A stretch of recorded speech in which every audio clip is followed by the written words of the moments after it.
A terrible accident has left the Deadliest catch family grieving a devastating loss. One of their bravest fishermen paid the ultimate price in the dangerous fight against the sea. The crew was caught in a deadly storm, and what started as a routine haul quickly turned into a fight for survival. How could something so routine turn so tragic?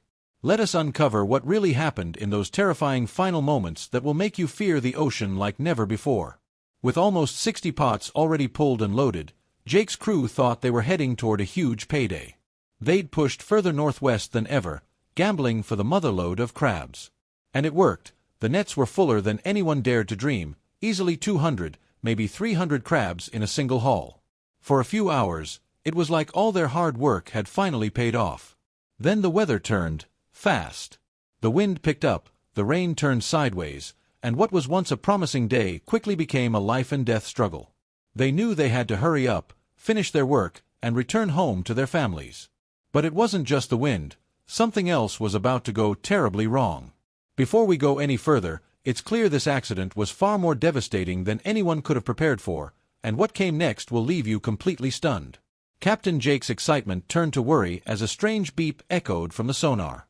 It wasn't a sound they were used to, and it got everyone's attention. Jake knew the sea's signals well enough to understand that when something feels wrong, you don't ignore it. He ordered his crew to prepare for the worst.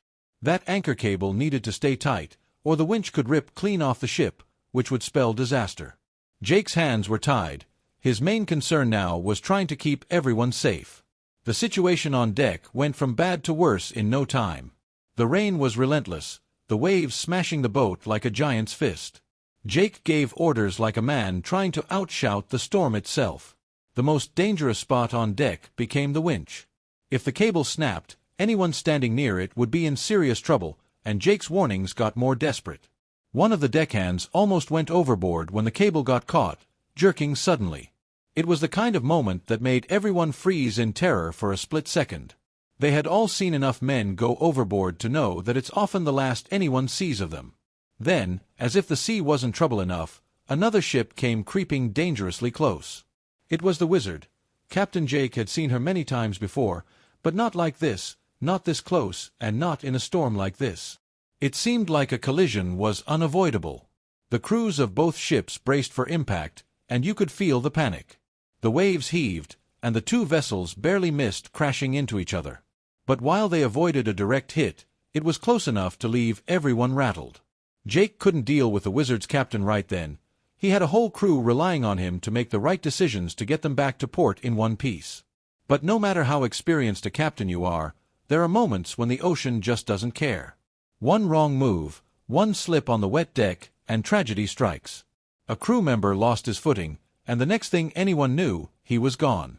The freezing cold of the Bering Sea swallowed him up in seconds, and the crew could only stare in horror. They'd pulled up a haul bigger than anything they'd seen before, but it didn't matter anymore. In one heart-stopping moment, the reality of their dangerous life came crashing back. Jake and his crew knew they had to keep going, but the mood on the ship had darkened. The high of catching so many crabs meant nothing compared to the low of losing a man. Jake tried to keep them moving, shouting orders, keeping them focused, but everyone knew something had changed. Each wave that hit the ship felt like it was mocking them. When you're at sea, you don't have time to process grief. You have to keep moving, keep working, and hope you make it back to land. But then, just as they tried to wrap up and head back, something else caught Jake's attention. Another strange noise from below. Not the anchor, not the cable, but something else entirely. The sea was playing tricks, and whatever was going on down there, it wasn't good. Jake had to make a call. Should they stick around and figure out what was happening or cut their losses and get home before something worse happened? The crew waited for his decision, each of them knowing that the wrong move could mean more than just losing crabs. It could mean losing more lives. The Wizard's captain, meanwhile, was furious. He knew his ship had barely escaped a collision, and his frustration boiled over as he shouted into the radio, questioning Jake's decisions. The two captains exchanged words, but the tension was clear. There was no room for error, not in these conditions, and definitely not when lives were on the line. The Bering Sea wasn't forgiving, and neither were the men who sailed it. The crew thought the worst was over, but another storm was already coming, one that would push their strength and courage to the edge. Back on the Wizard, the crew dealt with the aftermath of the near collision. The captain tried to calm his men down, explaining that they'd done the best they could under the circumstances. It was a close call, but they'd avoided a complete disaster, at least for now. But the real storm wasn't just outside. It was also in the minds of the crew, who now had to face the fact that their job was more dangerous than they ever wanted to admit. Every man there knew that the sea didn't play favorites. Today it was Jake's crew, tomorrow it could be theirs. The calm that followed didn't last long. Another wave hit, and this time it almost took Jacob, one of Jake's deckhands, overboard. He managed to grab onto the railing just in time, pulling himself back on deck, but it was too close. Jacob's face was pale, his hands shaking, but he forced a smile.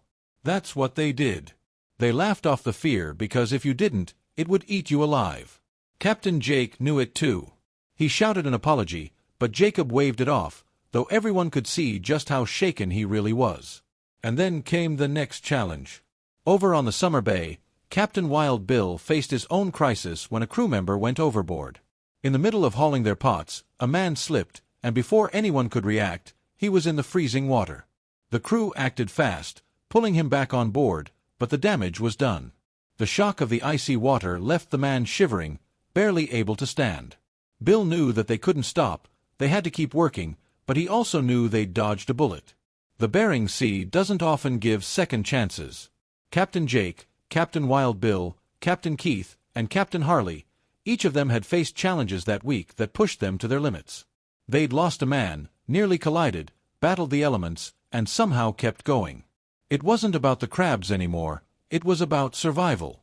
The Bering Sea is a cruel place, and the men who fish its waters know that better than anyone. They go out there for the thrill, for the money, for the chance to prove themselves. But sometimes, the cost is too high. Captain Jake knew that, as did every other captain who'd been out there long enough. The sea doesn't give second chances, and when it does, you count yourself lucky and move on. They'd all seen enough to know that you take what the sea gives and you keep moving, because stopping means you're done. But the challenges weren't over yet. As the Cornelia Marie continued on, Captain Josh had to navigate through an area known for its unpredictable underwater currents. The sea below was a maze of currents that could pull the boat off course in seconds. The navigation instruments were working overtime, and the crew had to stay on high alert. The deckhands were exhausted, their muscles aching from the constant battle with the equipment and the sea. But there was no room for rest. Josh knew they couldn't afford to make a mistake, not in these waters. The waves grew bigger, crashing against the hull and sending icy spray across the deck. Captain Casey kept his eyes on the instruments, watching the depth gauge as they moved through the treacherous waters. One wrong move and they could end up grounded on an unseen reef, or worse, flipped by an underwater current they hadn't anticipated. The tension on the deck was palpable, every man knowing that their fate rested on the captain's decisions and the reliability of their instruments. Suddenly, the boat lurched to one side, and Josh grabbed the wheel, fighting to keep them steady. A powerful current had caught them, pulling the boat dangerously off course. The crew scrambled to adjust, their hearts pounding as the deck tilted under their feet. Casey shouted orders, his voice barely audible over the roar of the wind and waves.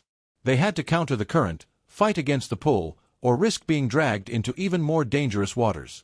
The crew moved like a well-oiled machine, each man knowing his role and executing it with precision. They adjusted the lines, balanced the pots, and worked to steady the ship.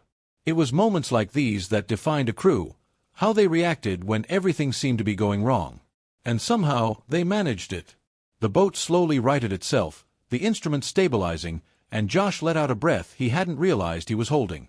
They had made it through, but the relief was short-lived. The sea didn't give them time to celebrate. Back on the Wizard, Captain Keith was facing his own nightmare. The storm had picked up again, and visibility was almost zero. The rain lashed against the windows of the wheelhouse, and the waves rose higher with each passing minute. Keith knew they had to keep moving, but the conditions were worsening. He had received another distress call, this time from a smaller boat caught in the storm. The Coast Guard was already stretched thin, and Keith knew that if they didn't intervene, those men might not make it. He made a quick decision. They would go after the distressed boat, despite the risks. He called down to his crew, informing them of the situation. The men on deck were already soaked to the bone, their bodies bruised and battered from the relentless waves. But when Keith's voice crackled over the radio, there was no hesitation. They nodded to each other, bracing for what was to come. They had been through storms before, and they knew what it took to survive. Now, it was about saving others. The wizard turned straight into danger, showing that staying brave and alive can mean risking everything when lives are at stake. Fighting waves to save a sinking ship. The wizard turned into the storm, the bow slicing through the waves as Keith pushed the throttle forward. The deckhands moved quickly, securing anything that could come loose, preparing the deck for the worst. The wind howled, the kind of sound that made it feel like the whole world was screaming. Keith kept his eyes on the radar, looking for any sign of the other boat. They had to be close, but in these conditions, close could mean a lot of things. Then, through the mist and rain, they saw it, a small fishing boat, barely holding on. It was being tossed around like a toy, the waves crashing over it, and Keith knew they didn't have much time. He maneuvered the wizard as close as he could, shouting into the radio for the other crew to get ready. It was a dangerous move, bringing two boats together in a storm like this. One wrong move and they could collide, causing more harm than good. The deckhands on the wizard threw lines over, trying to secure the smaller boat. It was a chaotic scene, the ropes whipping through the air, the men struggling to keep their footing on the slippery deck. But they managed it. Slowly, they pulled the smaller boat closer, the crew climbing aboard the wizard, each of them exhausted but alive. Keith watched as the last man made it across, a sense of relief washing over him. They had done it. They had saved them. But the storm wasn't over, and now they had even more lives depending on them. As the wizard fought its way back through the storm, Keith couldn't help but think about the risks they had taken. The Bering Sea was a place where mistakes cost lives, and they had been lucky. But luck wasn't something you could count on. He looked at the men huddled on deck, their faces pale and their eyes wide with fear. They had come close, too close. And he knew that the next time, they might not be so fortunate. On the summer bay, Captain Wild Bill was dealing with his own crisis. The storm had reached them, and the deck was a dangerous place to be. The waves crashed over the side, the icy water flooding the deck and making every step a risk. Bill knew they had to keep going, but the conditions were brutal. The men were exhausted, their bodies pushed to the limit, and Bill could see the fear in their eyes. They had already pulled one man out of the water that day, and the last thing they needed was another accident. But the sea didn't care about what they needed. As they worked to haul in the last of their pots, another wave hit, this one larger than the rest. It swept across the deck, knocking one of the men off his feet. He slid across the deck, his hands scrambling for something to hold on to. Bill watched from the wheelhouse, his heart in his throat. The man managed to grab onto a railing, pulling himself back up, but it was too close. Bill knew they had to get out of there. The crabs weren't worth losing another man. He called down to the deck, telling the crew to secure everything and get ready to head back to port. The men moved quickly, their relief evident. They had been pushing their luck, and they all knew it. As they turned the boat towards home, Bill couldn't help but feel a sense of failure. They had come out here to do a job, and they had done it, but at what cost? The sea had taken its toll, and Bill knew that they had been lucky to make it out with their lives. Back on the Cornelia Marie, Captain Josh was still battling the storm. The waves were relentless, the wind howling, and the deck was a dangerous place to be. The crew worked tirelessly, their bodies aching, their hands numb from the cold.